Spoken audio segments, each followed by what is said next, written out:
First, we have the Honorable Kidero, who is the former governor for Nairobi. We also have Honorable Jack Ranguma, who is the former governor Kisumu County and the current chairperson of SACCO's Society Regulatory Authority. We also have Honorable Okoth Obado, former governor Migori. We also have Honorable Senator Fred Outa, former senator Kisumu County, and also he was a member of the Nyando constituency for 10 years. We also have the Honorable Senator Rose Nyamunga, former senator and also former member of the National Assembly, Kisumu County, as a woman representative. We also have Honorable Omondi Anyanga, who is here, former member of parliament,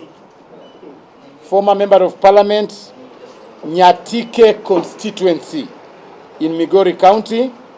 He is currently the chairperson of the board of directors in the Kenya Nuclear Regulatory Authority. We also have Honorable Martin Ogindo, former member of parliament, Rangwe constituency in Homa Bay County. We also have the Honorable Alo Ogeka, former member of parliament, Mohoroni constituency, Kisumu County. We also have the Honorable Odoyo Owidi, chairman, board of directors of the Lake Victoria South Water Works Development Agency. We also have the Honorable Engineer Nicholas Gumbu, who is the former member of parliament, Rarieda constituency, Siaya County, and immediate former running mate the former runners-up of the gubernatorial seat in Siaya County, and the incoming governor of Siaya County. we also have the Honorable Charles Owino, who is the former National Police spokesperson. We also have the Honorable Ochieng Daima Paulins, former member of parliament, Nyakach constituency, Kisumu County. We also have the Honorable Jared Kopio, former member of parliament, Awendo constituency in Migori. We also have the Honorable Pesa John Dutch, former member of parliament, Migori constituency, and runners-up in the gubernatorial elections in the Migori County, and the incoming governor of Migori County, UDA. Yes. We also have Honorable Sylvans Onyango Osele, former member of parliament, Kaspul Kabondo constituency, Kabondo Kaspul constituency, Homa Bay County. Honorable Ken Nyagudi, former member of parliament, Kisumu Town West constituency in Kisumu County. Honorable Otieno Makonyangu, former member of parliament, Alego Usonga constituency in Siaya. Honorable Clarkson Karan, former Iyala member of parliament. And then Samuel Ongao. Honorable Samuel. Yes. Former majority leader, Kisumu County Assembly, who is here. Yes, former majority leader, Kisumu, and a member of ODM. And then Honorable Frederick Oyugi Dor, who was the aspirant member of parliament in Ugunja constituency. Honorable Ken Obuya, former deputy speaker, Nairobi County. Incoming Karachonyo constituency member of parliament, UDA. We also have the Honorable Valentine Ogongo, who was an aspirant in Suna West. We also have, and she was also CEC, member of Migori County Assembly. We also have Honorable Tom Ndalo, who was the running mate of Honorable Jack Ranguma in Kisumu. We also have the Honorable Betty Adera, who was an aspirant in Westlands constituency here in Nairobi on a KANU ticket. We also have the Honorable Mercy Nyabwala, aspirant of member of parliament, Embakasi Central. Honorable Frederick Ogenga, aspirant member of parliament, Nyatike constituency. Honorable Valentine Anyangu, aspirant county member of parliament, Kisumu County. Honorable Rachel Omolo, aspirant member of parliament, Bondo constituency, Siaya. Honorable Engineer Caleb Omora, former MCA, Omoro, former MCA Kisumu County, is here with us, and many more others who I will not mention. Now, nation. Leaders must be bold enough to overcome the little barriers dividing us and focus on the numerous frontiers that unite us. For in unity lies a greatness of a nation. It is for this purpose that the leadership present with us today has seen fit to join the UDA party.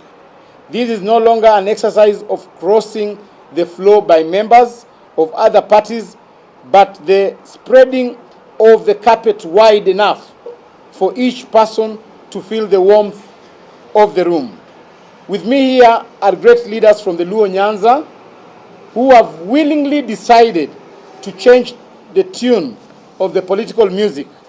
They are boldly echoing our president on the need to have a national party that is focused on issuing or on issues of mwananchi as opposed to tribal correctness. The statement is clear that we cannot have Kenya A and Kenya B.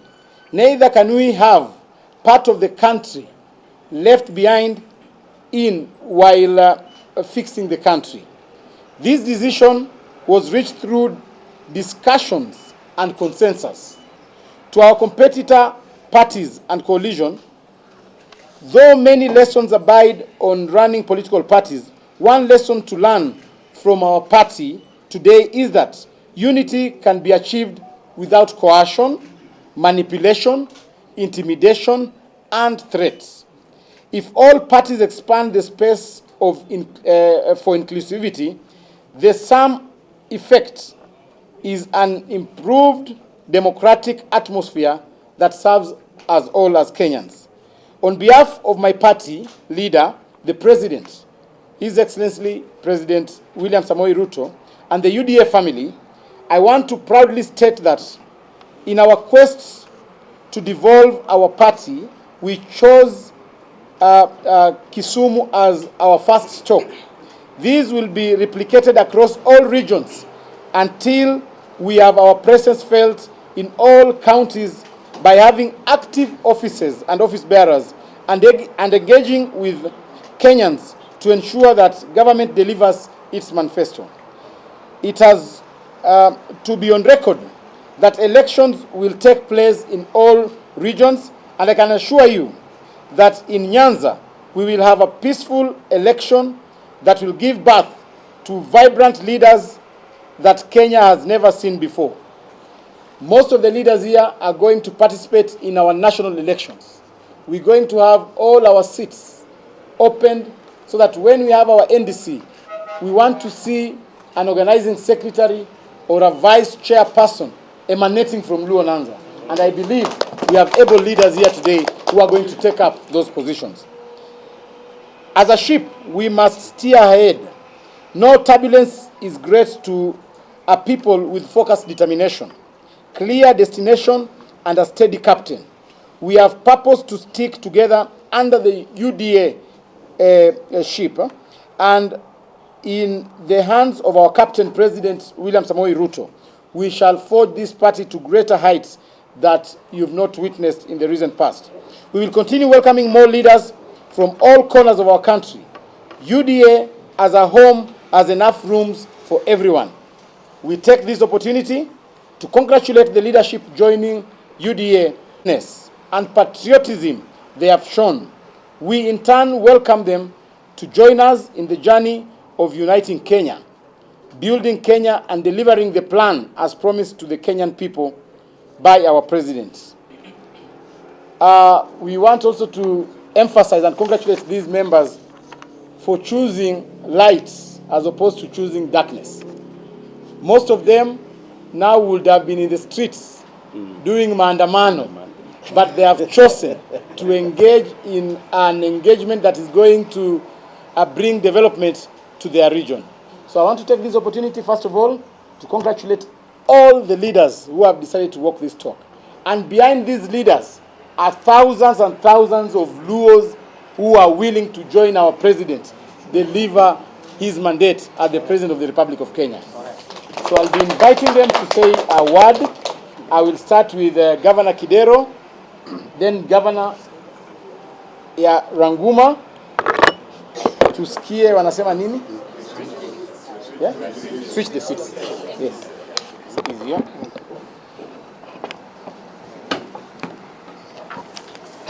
Allah and your group of leaders of the party, we are very, very happy to be here today because we've chosen the path of light.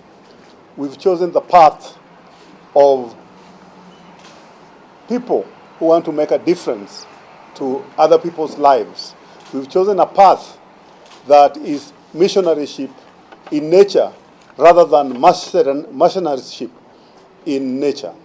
We had a good meeting with the president and the deputy president yesterday, and we were very happy and greatly assured that despite Luo Nyanza not voting the president and deputy president, actually, instead of giving him a poyo, we gave him oyeyo, which is a small rat. But despite that, the first place that the president visited was Nyanza, and he followed it with another visit within 3 months. And in those 3 months, he has assured the Nyanza people that we must be part of the Kenya. Kenya must be a single nation, Kenya must be a one nation, and every Kenyan deserves to enjoy the services that the government gives. In those visits, we've seen the president give commitment to various roads in Siaya, various roads in Kisumu, various roads in Homa Bay, and various roads in Migori.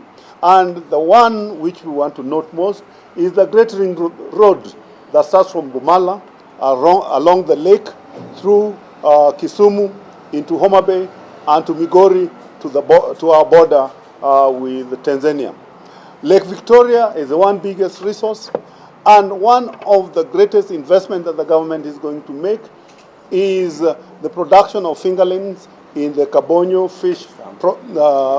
fish project. And Senator is here, I believe, will mention about it. The government of President Ruto is giving 2 billion shillings. Nothing has happened on this project for the last 30 years that it has been in place. We know that Kenya only produces 200,000 tons of fish when the capacity is 1 million. When we get to 500,000, which is what Uganda produces and which is what Tanzania produces, this is a great potential. And we thank the president for that investment.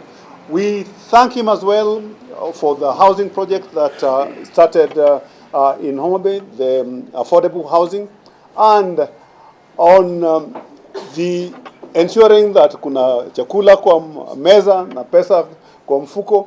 He's given Siaya 100 million shillings to buy tractors.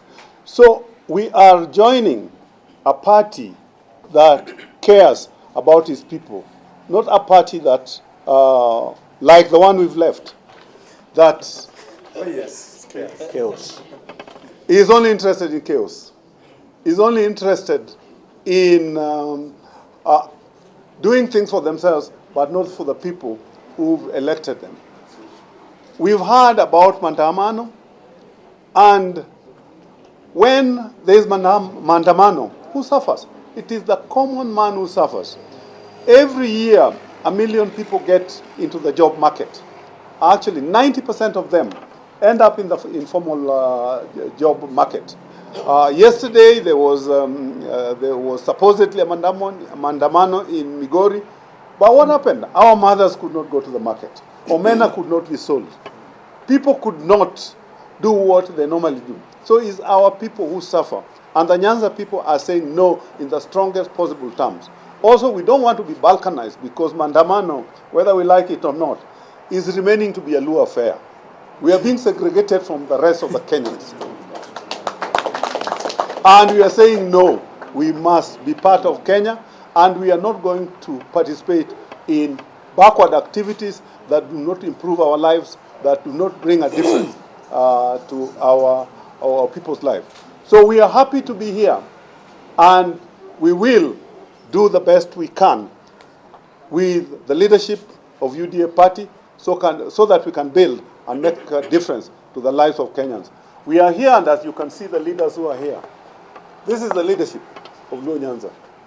Anybody who's not here is not a leader. Yes. I'll probably ask the rest of my colleagues to say a few words, starting with governance first. Yeah, with Jack Ranguma. Other leaders from Nyanza present here. We are here for a purpose. We have come to tell you that we have made a decision as a community, as Luo community, and as leaders that aspire to change the lives of our people. For me, there are three reasons why I am moving from the so-called ODM to UDA. One, I subscribe to the manifesto of UDA. The manifesto that considers that person down there as the person that is important in governance equation of this country. I have not been a politician for long. I was governor of Kisumu for 5 years. Even when going there, I did not even want to go. But when I went, I saw the great need to change the lives of our people. And I wondered, I just went in 2013, I wondered that from 1960 to 2013 we have been doing politics. What was happening? What were we doing to our people? There was no significant difference looking at the time frame, the period that we had taken. And I can tell you today that you may think that we are feeling better, feeling good, but our people are behind and backward in many areas. Which brings me to the second reason, democracy. Democracy is what we desire as a country. We stand for it. It may not be the best, but as of now, it is the best system of governance that we have around. So when we have democracy, we are assured of good leadership, we are assured of development, we are assured of growth. But democracy is practiced at the family level, at the party level, at the national level. You have seen what ODM does. At the family level, I will not be able to inform you because you know yourself what you do. But at the party level, at the level of ODM, you know what happens. It's not what happened. What happens every day.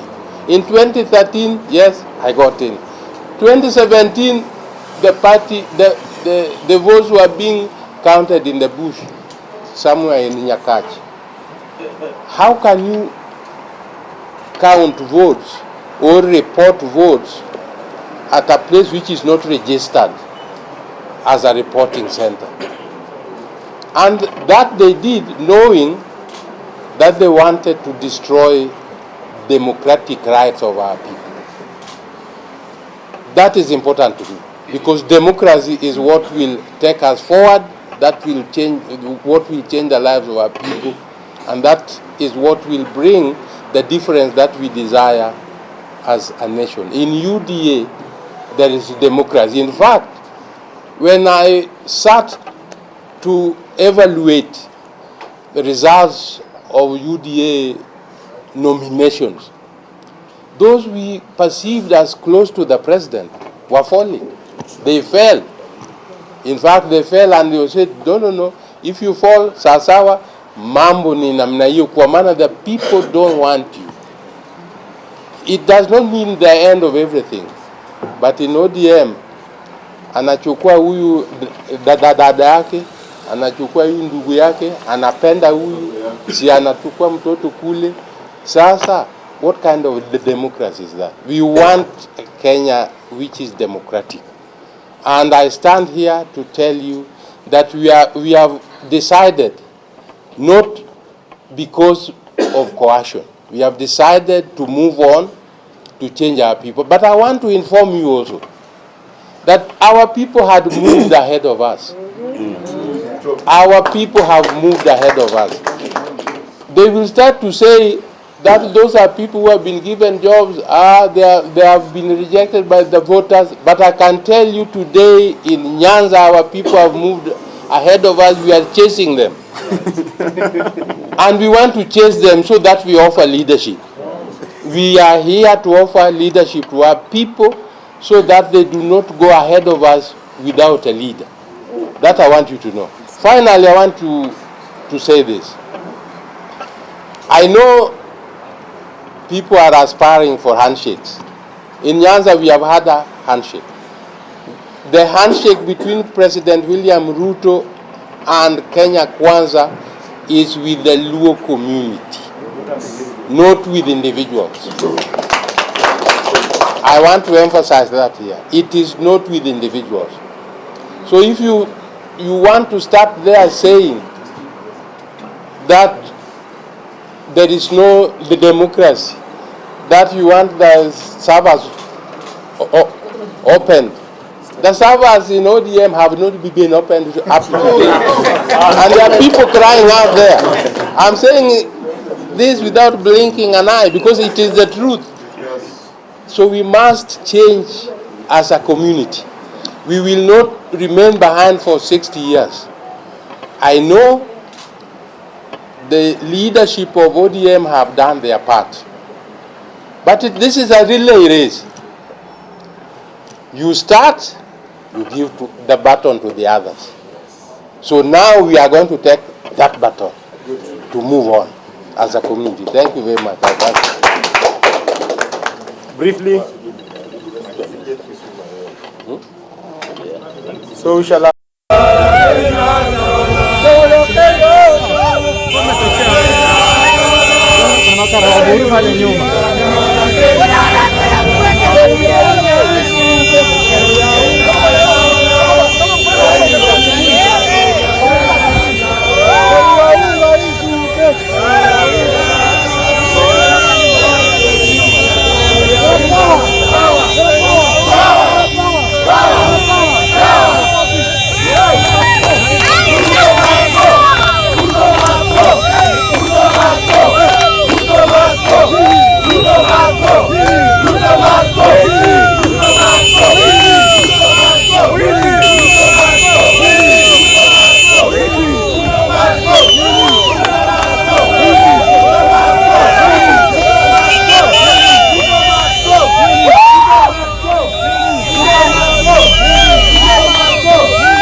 Viva!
It's a new dawn because you have seen all these leaders who are coming across the Nyanza region, coming here today, number one, to declare that we only have one president, legitimate president, Dr. William Samoei Ruto. And those ones who are trying to say that Dr. William Samoei Ruto is not the president, they are daydreamers. And we want them to stay dreaming as the world is moving and Kenya is developing. We are here today to join the larger picture where all Kenyans are, and that is the only party that we know will take us somewhere in terms of development. And that party is known as UDA, Kasi ni Kasi. That's why we are here, and we want to tell you, we are only representing our people at the back in our villages. And they have also sent us to join the president and engage in development instead of going on the streets, creating chaos and violence. And today, as their leader, who have worked there for 15 years, that is 3 terms in parliament, we want to ask our people to desist from all these mandamanos. The mandamanos are there to create only one focus, for an individual to benefit. And therefore, we are telling our people, and I'm proud of the people of Kisumu, please just keep it on. Let only few go on the street, and they can write as many as they want to write and take it to the county commissioner. And after 2 minutes, that thing will die out. And we want to tell Kenyans that we are also part and parcel of this country. We pay our taxes, and we have declared our support for the president of the day. How long can we be able to pay? For many years, we have been there for 15 years in politics. We have sacrificed lives. The bloodshed that we have seen in the past 30 years, every 5 years we must lose our people. And the latest one was the innocent girl called Baby Pendo. How much more could we give in order to be free? And today we want to tell them, this is a new dawn. We will have our own freedom, and we are coming down there. Let them wait for us. We will not ask Kenya to help us fight them. We will fight within ourselves to make sure that our people are freed.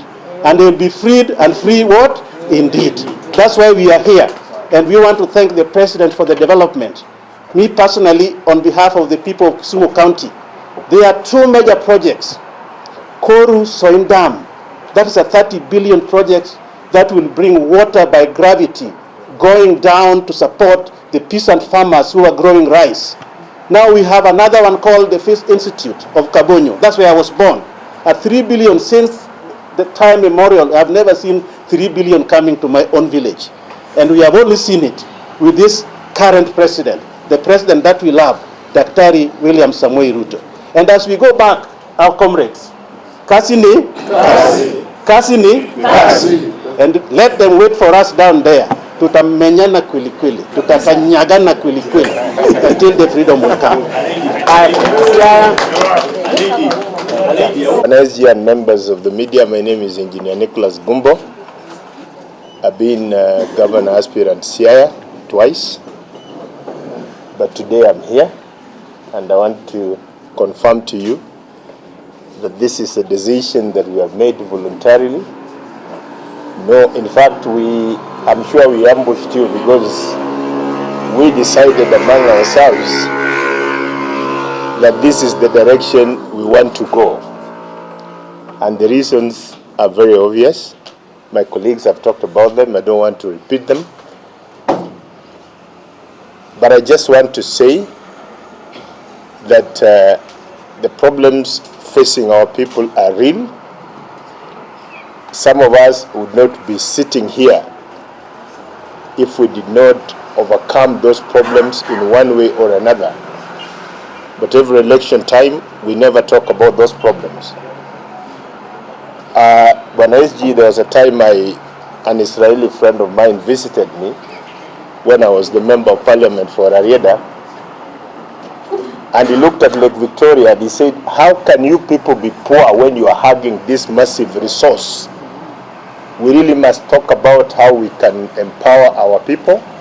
We really, because no matter how good you are, we must accept that no one can live forever. We really must talk about how we are going to take care of the future generations so that you are going to have many more engineer Gumbos in the days to come. These are conversations that we don't have back there. Instead of these conversations, you are given amorphous terms like tialala, tibim, riap. Who feeds on tialala, tibim, and riap honestly? Some of us have seen what can happen when you try to oppress others. I was in the 10th Parliament, and Banaisi at that time, ODM was commanding 49% of all members of Parliament. In the 11th Parliament, that went down to 29% because of failure to practice democracy. In the 12th Parliament, it went down to 20%. So when some people think they're oppressing others, they're actually injuring themselves. I don't want to say too much, except to my colleagues. This journey that we have started requires courage. Because definitely there are going to be people who will start finger pointing. There are people who are going to call you that you are betrayed. Betrayed who? I mean, democracy is free choice. It is espoused in Article 4 of our Constitution. If you are free to stick to your party, why can't I be free to move to a party from a party where I'm not wanted? I mean, some of the things happening there are ridiculous. In 2017, I was running against Governor Rasanga. It's so ridiculous, you can't even believe it. First of all, because they knew that I was strong on the southern part of Siaya, the ballot boxes, the so-called ballot boxes came at 10 p.m. in the night. The following day, still people insisted on voting. When they were still counting votes in my polling station, they were announcing Governor Rasanga as the winner when already had 135,000 and the fellow had 62,000. And I faced the ODM party leader and told him, tell me, you say you believe in democracy. Did Rasanga beat me in 2017? He tells me, let bygones be bygones. My friend, just like Martin Luther King said, if democracy has to reign, it has to reign in Luoland as it reigns in Nairobi. You cannot cry democracy in Nairobi and you don't care about democracy in Luoland. This is why we are here. And for me, I'm telling all of us who are here, and I told the president yesterday, my home and the ODM party leader's home is only 7 kilometers apart. I've received so many threats. But so what? I have more children than some of these people threatening me. Even if I die, even if I die today, my children will take over. This thing requires courage. So my colleagues, what I'm telling you, I want to paraphrase one of the greatest leaders this world has ever known, Franklin Delano Roosevelt, the 32nd president of the United States of America. On the journey that we have started, the only thing to fear is fear itself. Yeah. Let us banish the fear. And my friend here is a poet. He knows that in the book called No Longer at Ease, yes, there was a time that a bat, you know the bat, it's called what, Popo, I think? Popo. Used to rule over all the birds because all the birds thought that the ears were actually horns.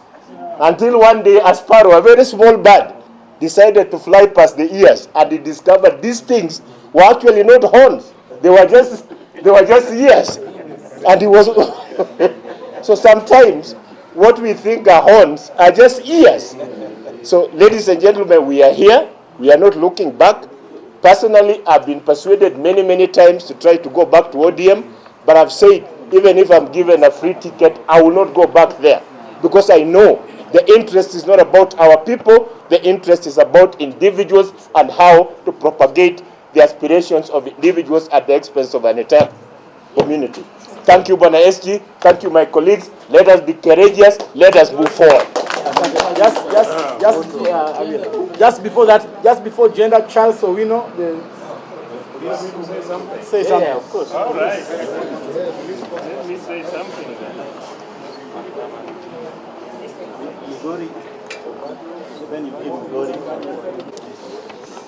I think we are here today to enjoy the fruits of multi-party democracy.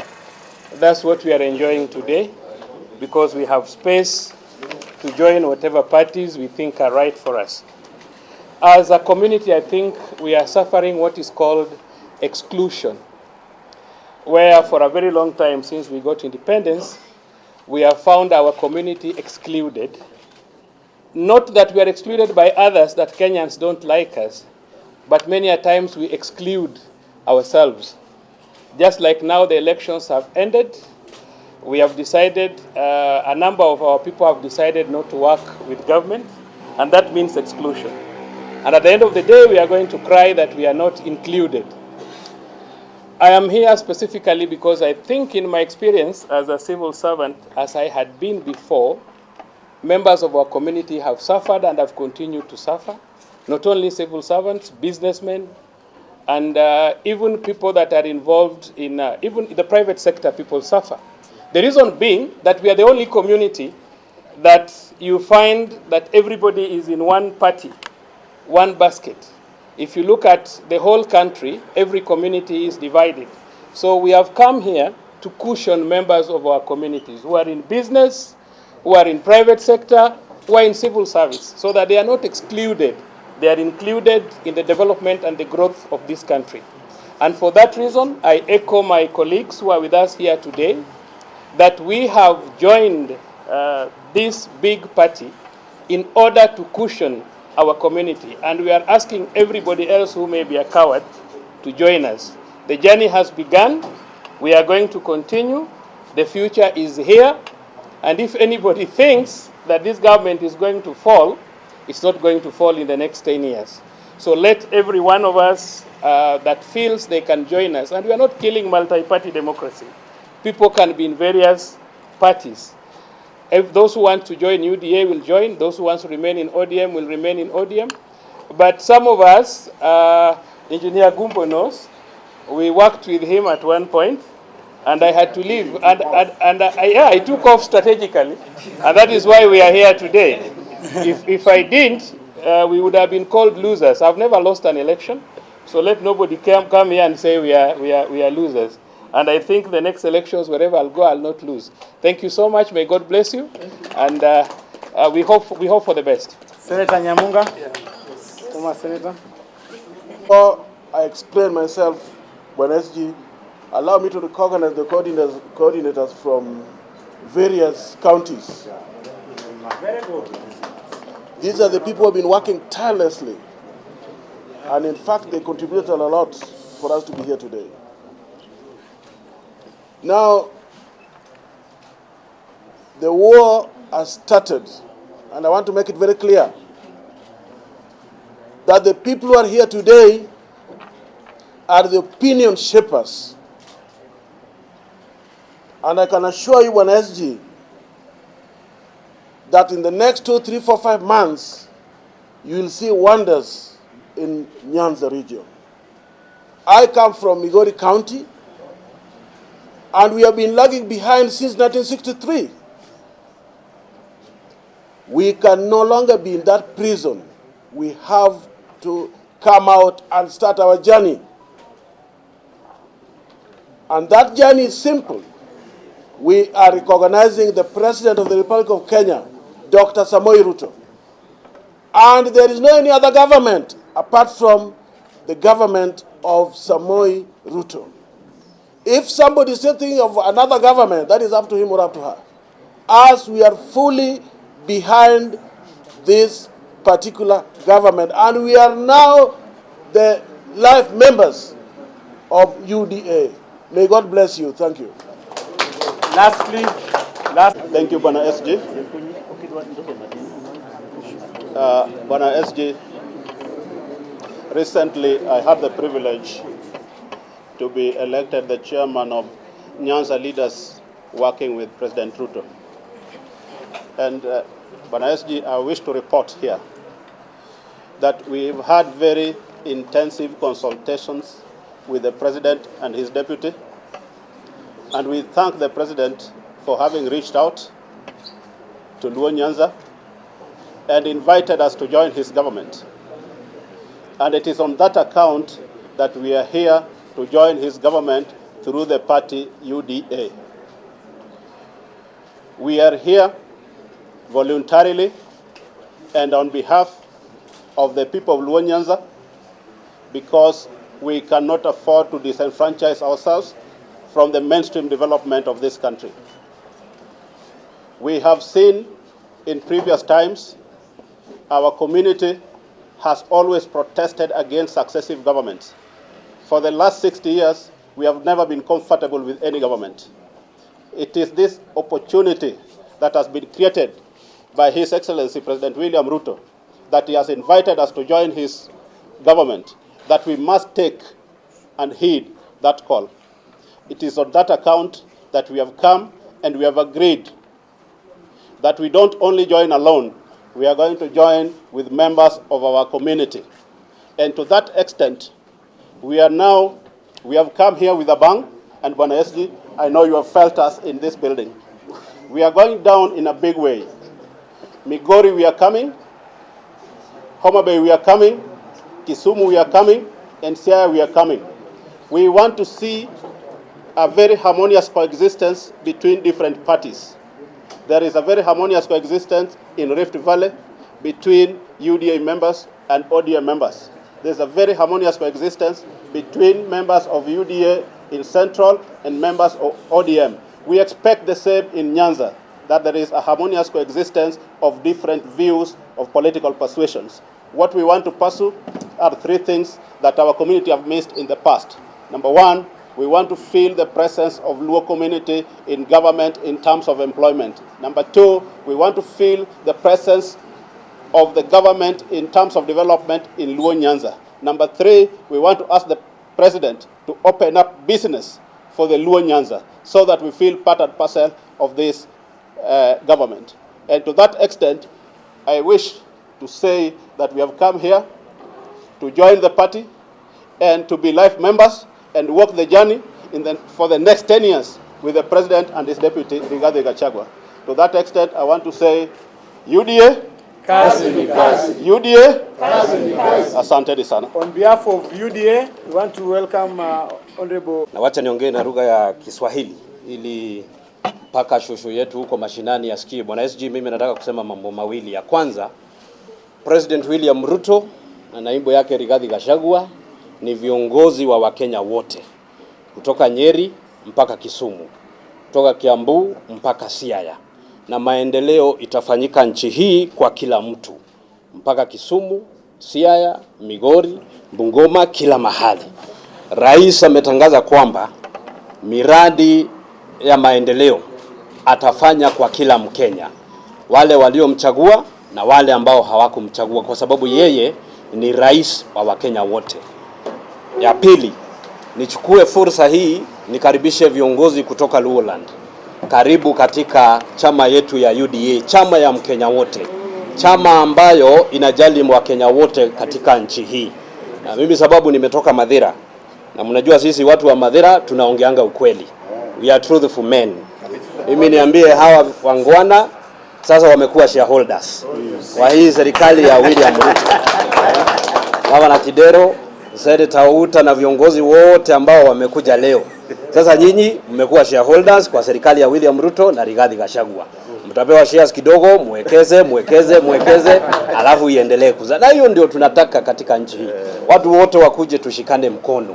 Na tunawashukuru kwamba mmesema Kisumu hakutakuwa na maandamano. Migori hakutakuwa na maandamano. Siaya hakutakuwa na maandamano. Hawa viongozi wamesema hawataki maandamano, wanataka maendeleo. Na tuulize watu wote kutoka Luoland, muepuke, muachane na maandamano, mkuje tufanye maendeleo. Tujenge nchi yetu, tushikane, kwa sababu sisi ni kitu moja. Wakikuyu, Wakalenjin, Waluya, Wanjaluo, sisi ni Wakenya na sisi ni kitu moja. Tuunge rais wetu mkono, tujenge nchi, tujenge maendeleo Kisumu na Luoland. Kwa hivyo sasa tumekubaliana nyinyi kuanzia leo ni shareholders. Umepewa shares, tuendelee kuwekeza, alafu sisi wote tukue kitu kimoja. Asanteni sana na karibu katika chama chetu cha UDA. Senator kutoka Nyanza, nominated senator from Nyanza.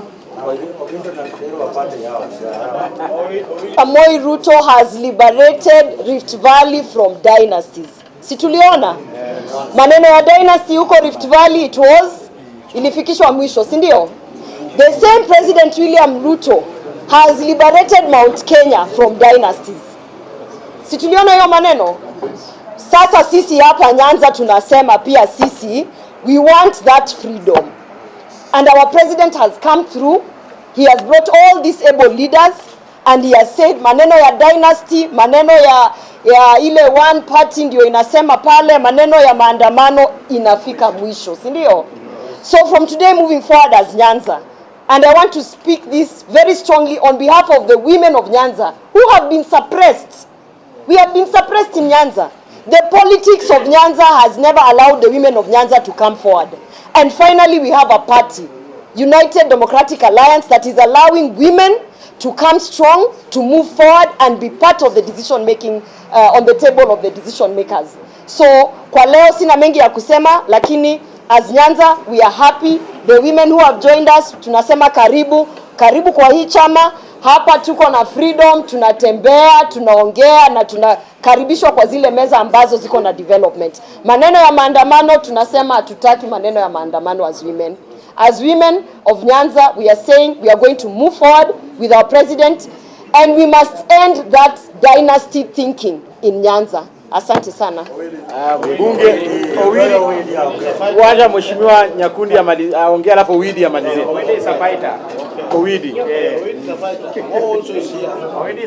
Your name is Honorable Japheth Nyakundi, Member of Parliament for Kitutu Chache North and the National Treasurer for UDA.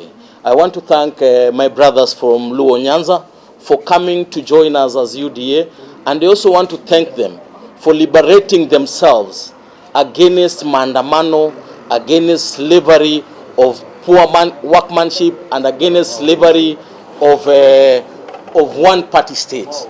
I want to assure them that UDA is one party that is ready to work with every Kenyan. UDA is the ruling party that is ready to work for Kenyans, to bring development from Mombasa to Siaya, from Kisumu to Migori, everywhere in this country. And I want to assure them this is the right path that they've taken to make sure that Luo Nyanza is liberated. For a long time, in Nyanza, it is only Kisi that has been in the government. But I want to thank them because they've brought warmth to the entire Nyanza region, and I want to assure them that the President, Dr. William Ruto, and the Deputy President, Rigathi Gachagua, is ready to work with each and every Kenyan from whatever area they come from. So I know there will be threats and intimidation from the other side, but I want to tell you guys to be firm, to be strict, to work for your people, because this is what the people of Luo Nyanza want. The people of Luo Nyanza don't want maandamano anymore. The people of Luo Nyanza want development. The people of Luo Nyanza want the cost of living and the cost of food to go down. And I believe that is the main reason they have decided today to join the UDA party for the purpose of bringing development and making sure that the cost of living has gone down in the entire country. So nataka kuambia karibu sana, we will work together, and we also want to thank the president as the people of Nyanza for this seat that they gave us for treasurer for UDA. If it were other people, that seat could have gone to one region, but they have brought this seat to Nyanza region, and we want to thank the president so much for bringing this seat, and we want to assure him that we will work with all Kenyans to make sure that hata sisi shares zetu ziko huko juu. We want to assure Kenyans that by 2027, by 2027, our shares will be 80% in this company. So thank you so much, and may God bless you. Thank you. Really? Come, the Luo have tolerated this disrespect for so many years. What has been happening in Luo land is the party leader of ODM has devised a method that there is no alternative voice heard on the ground. If you hold any alternative views to his, they never allow you to speak on the ground. You recently saw what happened to the MPs who went to visit the president. You heard about what happened in Mutembei just a few days ago. So these ladies and gentlemen behind me here, they have agreed that their voices are going to be heard on the ground. so that the people have alternative views in them. And it is not going to be easy. I can promise you, Luoland is going to be turned into a battlefield, because they'll bring it on and we'll also bring it on. And get ready with your cameras. Thank you, ladies and gentlemen. Now, as we finish, we want to present life member. We can start with. Thank you.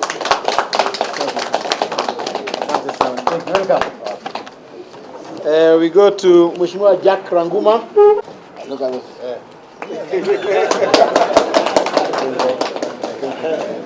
Asante. Oh, yes. Asante sana.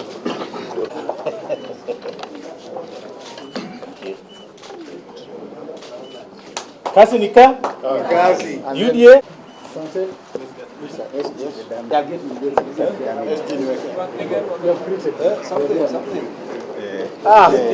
Some. Majority. Kazi nika? Kazi. Kofia zako.